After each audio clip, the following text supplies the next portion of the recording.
idol, inarya natin yung ating dalawang panyong lambat. So ito, naka-arya siya dito ngayon.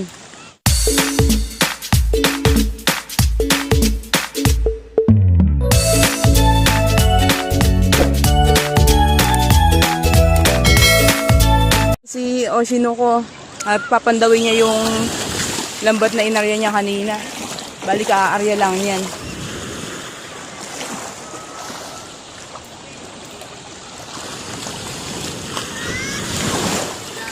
Ayun! Ay, ang laki! Ha? Patingin! Ayun o. Ang lalaki lang ng gulong dito sa gilid. Woo! Nasalpok tayo ng ano. Ang laki ng huli natin, guys. Ayun. So, hindi tayo makalapit kasi yung portion na inarya ng lambat natin na yan, puro yan batuhan. So, dito lang tayo sa gilid. Ayan siya. Ayan yung ating lambat. O yan mga idol, tumalikot lang tayo saglit. Meron na kaagad na tinga. Ayan, pinuntahan nila at tatanggalin nila yung tinga kaagad. Baka makawala pa. Pero sure naman na hindi makakawala yan kasi 3-fly net yung nakaaryang lambat na yan. Halata lang na excited talaga silang magtanggal ng huli. Kasi nga nakakatuwa talaga, nakita mong pumapasag sila. Bale kasama ni Oshino, si Bernard na taga San Lazaro Hospital. Yan, isa sa mga frontliner na kasama natin dito sa Paisawan Beach. Dito rin siya nag-celebrate ng kanyang birthday. So, happy birthday sa'yo, Bernard. Ayan, pina-experience natin sa kanya yung pagtatanggal ng bangos. Kitang-kita na yung kagwapuan nila. Ayan, medyo sinom natin yung ating camera. At pasensya na, medyo blurred kasi nga against the light tayo at nakazoom yung ating camera. Sadyang nakakapanginayang lang talaga mga idol kasi hindi natin na-shoot yung ibang mga huli natin. Gawa nga ng pangatlong araw na natin dito at naubusan na tayo ng battery. Halos dead na yung lahat ng device natin. Kaya pa-upyaw na lang yung mga video natin na na-shoot. Tingnan nyo mga idol yung nahuli nila. Bali, katataligod lang natin, 3 kaagad yung nahuli at ang lalaki, good size siya. So, fresh na fresh. Ganyan kalaganap yung bangus. Akala namin sa Batangas 2 lang meron, sa amin sa Maribeles. Kaya pala hanggang dito sa Bagak ay umabot yung mga bangus na open sea na rito. Dahil doon po sa lugar namin, ang nakakasakop po nung pinag-aaryahan natin ay Manila Bay pa. So, dito sa kanila ay open sea na, wala ka na makikita pagka nandito ka sa lugar nito sa Bagak. Ayan, nandyan sila Ate Edith at si Ate Budang na taga San Lazaro Hospital din. Yan, mga magkakasama sila.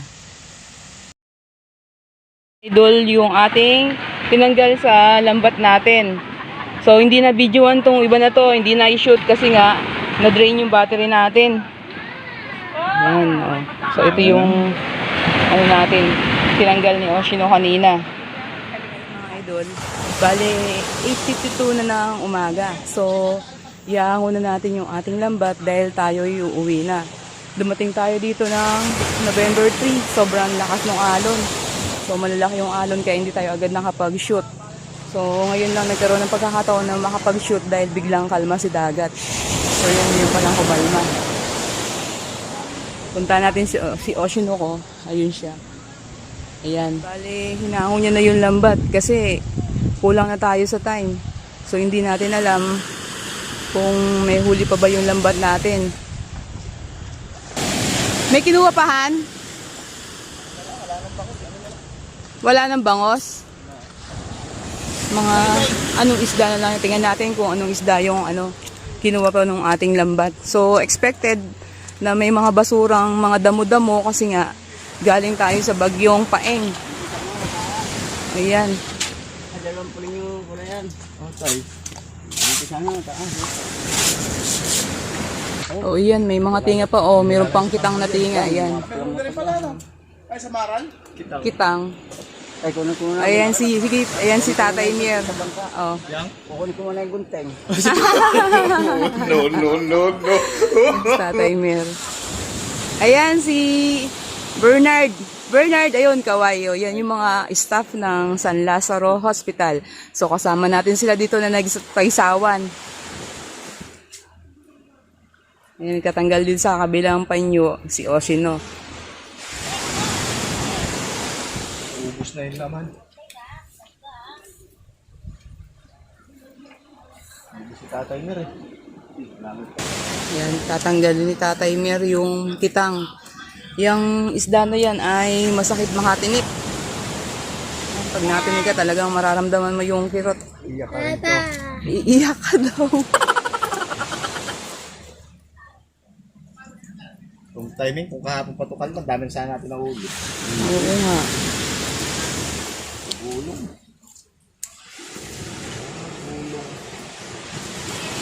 Kung kailan pa uwi na tayo doon pa kumalma. Pero okay na rin. May nahuli naman tayong, kumilo din naman yung mga huli nating bangos. Ayan, may mga pulang mata pala na tinga. Wala. Ayan. Dapat may orihan to. Para nakikita yung dulo. Ayan, mga pulang mata. Ay, may alimasag pa. May sari-saring isda pa rin yung hinuli niya. Sayang nga lang, kinapos tayo ng oras.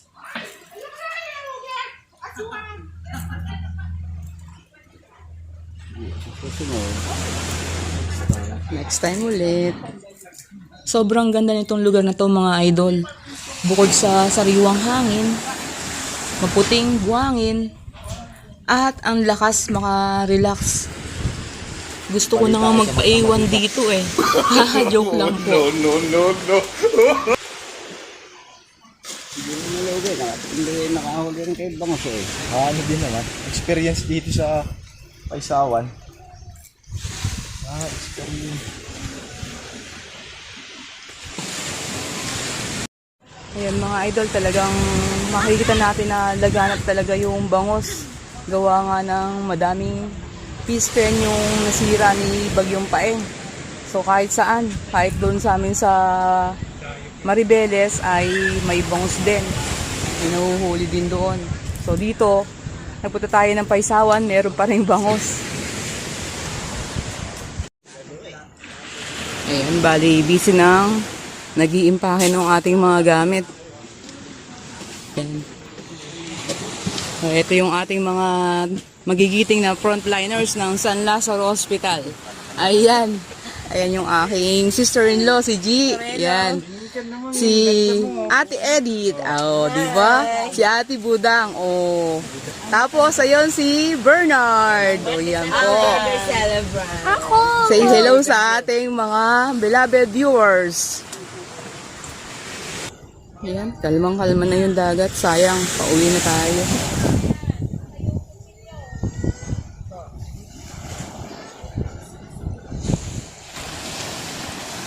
At nagdaling kami ng solar panel para walang problema sa ilaw kasi wala pang dito, linya ng kuryente. So nag-provide din kami ng ilaw namin para masaya. Ayan, busy na sila nag-prepare ng kanilang mga gamit.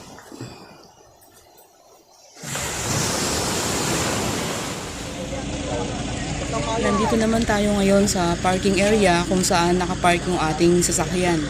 So, isinasalansan na yung ating mga gamit at tayo'y aalis na.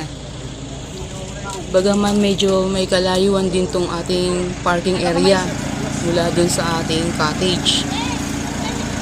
Kaya napasubo pa rin yung lahat, lalo na yung mga lalaki sa paghahakot ng mga gamit na ginamit natin noon tayo nag-stay doon sa my beach. Time to go. Ayan. Ito ang aking brother, siya yung aming driver. Rex, mag-hi ka muna sa mga beloved viewers natin, oh. Ayan, oh.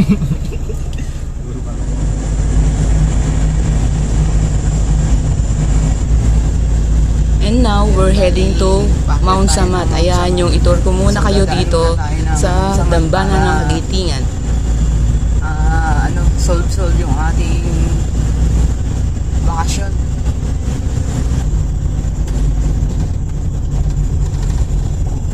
Ito yung Matarik. Ito ba yan?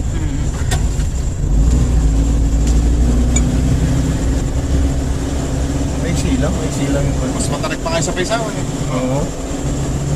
Sa ano, yung Urani? Oo. Mas matarik tayo sa Sino Urani. Ito, ang matindi. Parang kila Aaron.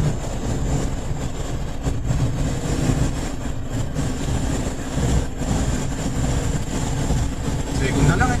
Segunda lang. Diba, di wala. Dahil mga bikers na. Exercise talaga.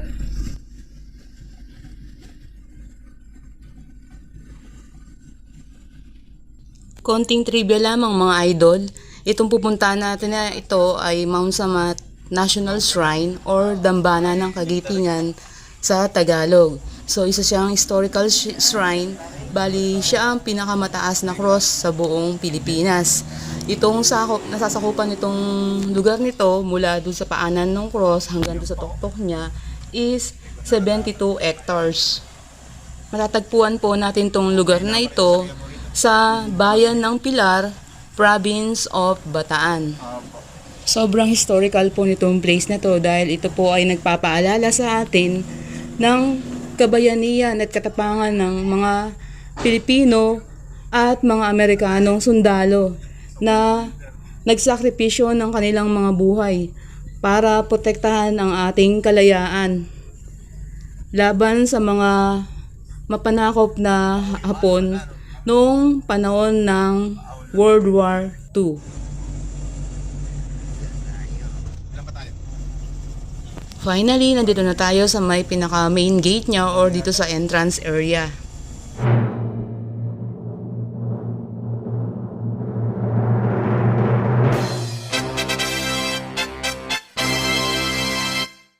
It's shoutout time. Shoutout to all the staff of San Lazaro's Hospital, namely Idol Geraldine and Rex Castro. Yan, sila po yung nag-invite po sa atin, kaya nakasama nila tayo. Idol Hilda Lazaro or si Ate Budang. Hello sa iyo dyan, Ate Budang. Thank you so much at nakakabanding ka namin. Shout out to Idol Edita Santiago. Yes, Idol, Ate Edith. Thank you so much. At nagkaroon po tayo ng bonding noong nandun tayo sa Paisawan at sa Mount Samat. Shout out to Idol Bernardo Parumo. Yes, Idol, thank you so much sa iyong bonggang pa-birthday celebration. Si Idol Bernardo po ay birthday celebrant po na nagdaos ng kanyang kaarawan doon sa Paisawan Beach. Hello sa iyo dyan, Idol. Shout out to Tatay Mier and Nanay Joanne. Yan, hanggang sa umpisa ng pagdating natin doon sa kanilang lugar sa Bagak, hanggang sa huli ay kasama po natin sila at tinulungan po nila tayo sa lahat ng activities natin doon sa Paisawan. And shout out to all our beloved viewers dyan po sa Bagak, Bataan, lalong-lalo na dyan sa Paisawan. Hello po sa inyo dyan mga idol. Ingat po palagi and God bless po sa inyong lahat. And lastly, mega love shout out to Idol Carmela Abelgas. Yes, Idol. Sige, pag nakalaot kami, bibigyan ka namin ng maraming sugpo. Thank you so much sa iyong panonood at suporta sa aming munting channel. Alright guys, bale, hindi ko na po isa-isahin sa lahat po ng mga beloved subscribers natin na nag-subscribe at patuloy na tumatangkilik sa ating munting channel. Thank you so much po. And ingat po kayo dyan palagi. Boss, morning! Sir, ilan po lahat, sir? Ilan tayo love? Tayo ngayon sa may... 30 po yung isa, 40 Apat. yung Yan. parking fee. Apat. Apat. Oo, apat. Apat ba? Bali, apat sila dun. Apat. Tapos may bata sir, may bata akong kasama. 6 Anak ko. kilo, sir, wala bayad. Na? Libre lang yun? 6 below. Ah, sige. Yung isama niya 6 kilo. Okay, Hindi sige. kasama. Apat. Bali, pito. Pito. Pito. Magkano yan? May para ka dyan? Para naka... Ayan yung Balik tayo. ating ticket, 30 pesos per head. Mahaba siya, dahil pito kami. Ah, okay na yan? At ito yung ating sa parking fee.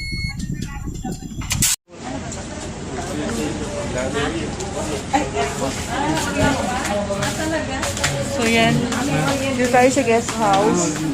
So tayo makapasok ng mismong Mount Samat kasi meron silang gagawing orientation dito. So yan.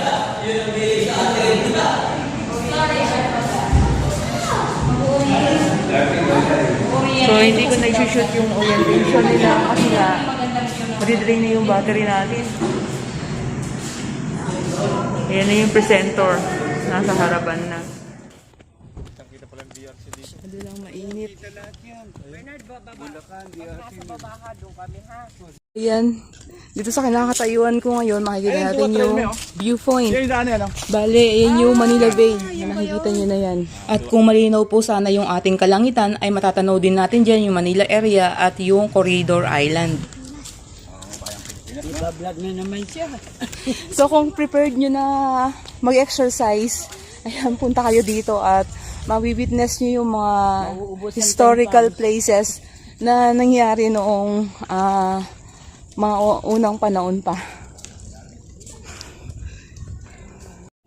Ayan, ito na yung pinakamataas. Nandito na tayo sa may tuktok ng cross. Alright, sabi ko nga kanina, ito yung the tallest cross in the Philippines na may lapad na 18 feet or 5.5 meters. At ang taas niya ay 92 meters or 302 feet. Bale, pinasinayaan siya noong 1970 or completely inaugurated. Pwedeng pumasok doon sa loob doon kasi under renovation siya. Dahil napakatagal na ang panahon niyan. Kaya nire-renovate nila. At tuwing April 9, nakalagay sa ating kalendaryo, Araw ng Kagitigan or Day of Valor, isineselebrate ito. Isinasaalala dito ang katapangan at gawing hiyemplo ang kabayanihang ipinamalas ng ating mga kapwa Pilipino at mga pwersa ng Amerikano na walang humpay na nakipaglaban noong January hanggang April 1942 dito sa Bataan laban sa mga kamay ng mga Hapon. Sobrang makasaysayan itong lugar na ito dahil dito naganap ang madugong labanan na ipinamalas ng ating mga ninuno. Kaya kung alam mo itong kasaysayan itong lugar na ito ay talagang mangingilabot ka.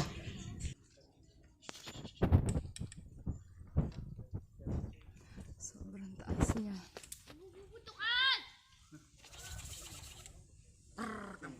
At dito po makikita natin yung mga ibang armas na ginamit nila noong panahon ng Hapon. Bale yung mga ibang ginamit nila ng mga armas ay nandoon sa museum na.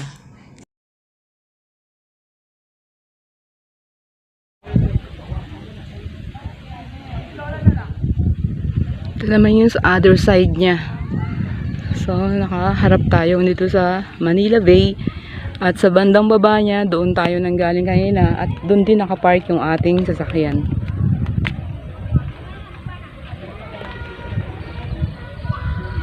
Ayan. Sulit yung mataas na akyatin.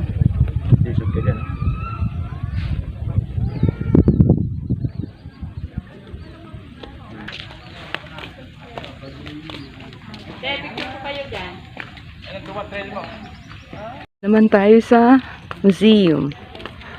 Second division.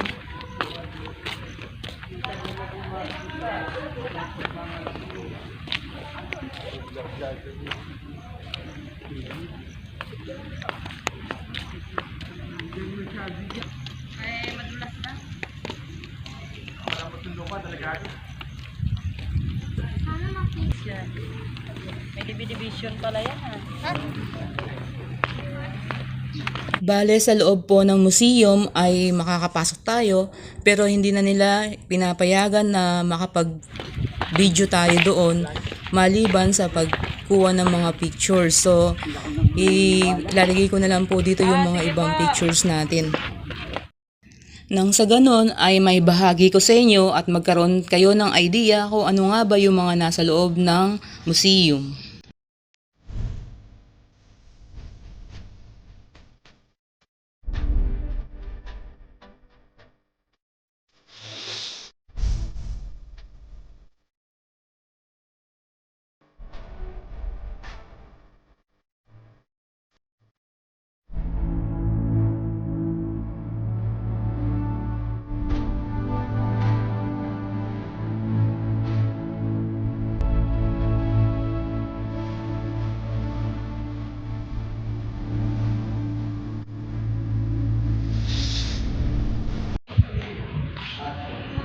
Ayan ang kanilang mission. So, nakalagay dyan yung kanyang history.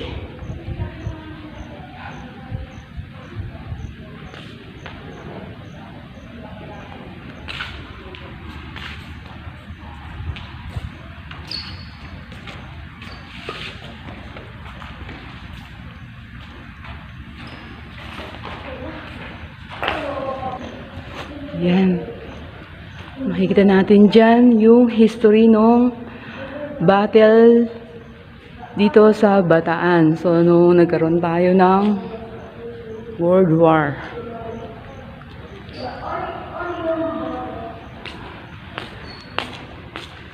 Ayan, meron pa sila ditong pinaka-map. Ayan.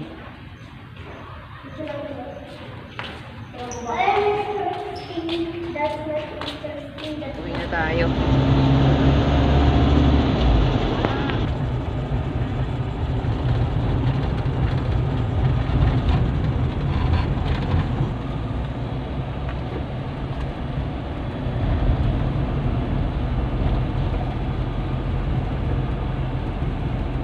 Alright mga idol, inyo pong nasaksihan at napanood ang ginawa namin panghuli ng bangos sa Paisawan gamit ang aming lambat na 3-ply net na ginagamit din po natin dito sa panggilid. Bale, dinala din namin kayo sa Mount Samat para inyo pong masaksihan yung kagandahan po ng ating historical place dito sa amin sa Bataan. So, hanggat hindi pa po tayo nakakalahot, pagpasensyahan nyo muna po yung ating video na ito. So, sana magkaroon na ng pahuli para makalaot naman po tayo. So, that's all for today's video. Sa mga bago po dito sa aming munting channel, maaari lamang pong pakipindot ang subscribe button sa ibaba nitong ating video. At huwag kalimutang i-click ang notification bell para ma-update ka sa mga bagong videos na aming i-upload. So, bye for now and see you to our next video. Thank you! Bye-bye!